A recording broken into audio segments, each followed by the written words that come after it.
তো বন্ধুরা দেখো, আজকে আমাদের বাড়ির বাথরুমটা ভেঙে দিল এত কম সময়ের মধ্যে।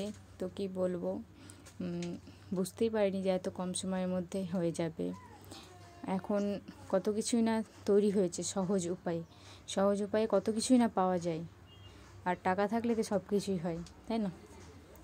আর বসে বসে আমি এটাই দেখছিলাম, জানালার দিকে বসে ঘরে দেখছি। তো এটা হয়ে গেল তাড়াতাড়ি, আমি টাইমটাও দেখলাম যে 1 ঘন্টার মধ্যে হয়ে গেল।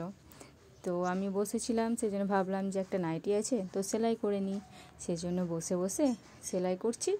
আর ওদিকে ছাদটা ভাঙছে বাথরুমে, সেটাই দেখছি।